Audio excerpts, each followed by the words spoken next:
നമ്മുടെ പൂർവികര് അവരുടെ കഷ്ടപ്പാടുകളുടെയും ദുരിതങ്ങളുടെയും നടുവിൽ പരിശുദ്ധ കുർബാനയിൽ ആശ്രയം വെച്ച് ബലിപീഠത്തോട് ചേർന്ന് നിന്ന് തങ്ങളുടെ ജീവിതത്തിന്റെ സങ്കടങ്ങളും കണ്ണുനീരും ബലിപീഠത്തിൽ അർപ്പിച്ച് ഒന്നുമില്ലായ്മയുടെ നടുവിൽ ദാരിദ്ര്യത്തിന്റെ മധ്യത്തിൽ നമ്മൾ വീണുപോകാൻ അവൻ സമ്മതിക്കില്ലെന്ന് തിരിച്ചറിഞ്ഞ പൂർവ്വപിതാക്കന്മാർ അവർ അടുത്ത തലമുറയോട് പറഞ്ഞു കൊടുത്തു, മക്കളെ ദൈവത്തെ വിളിച്ചപേക്ഷിക്കണം കേട്ടോ, ദൈവത്തിന്റെ കൂടെ ആയിരിക്കണം കേട്ടോ, ദൈവത്തിൽ നിന്ന് അകന്നു പോകരുത് കേട്ടോ.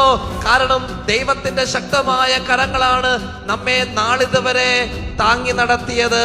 കാലങ്ങൾ കഴിഞ്ഞപ്പോൾ ലോകത്തിന്റെ തിരക്കുകളിലേക്ക് നമ്മളൊക്കെ ഇറങ്ങി ചെന്നപ്പോ നമുക്കൊക്കെ ജീവിക്കാൻ എന്തെങ്കിലുമൊക്കെ നമ്മുടെ കയ്യിൽ നമ്മൾ നേടാൻ തുടങ്ങി കഴിഞ്ഞപ്പോൾ എവിടെയോ ദൈവമാണ് നമ്മളെ കൈ പിടിച്ചു നടത്തിയതെന്ന ചിന്തയേക്കാൾ ഉപരിയായിട്ട് നമ്മൾ അധ്വാനിച്ചതും നമ്മൾ കഷ്ടപ്പെട്ടതും നമ്മൾ നേടിയെടുത്തതും നമ്മൾ പണം ഉണ്ടാക്കിയതും നമ്മൾ ബിസിനസ് നടത്തിയതും നമ്മൾ കൃഷി ചെയ്തതും നമ്മൾ ജോലി ചെയ്തതും എല്ലാം വലുതായി മാറി.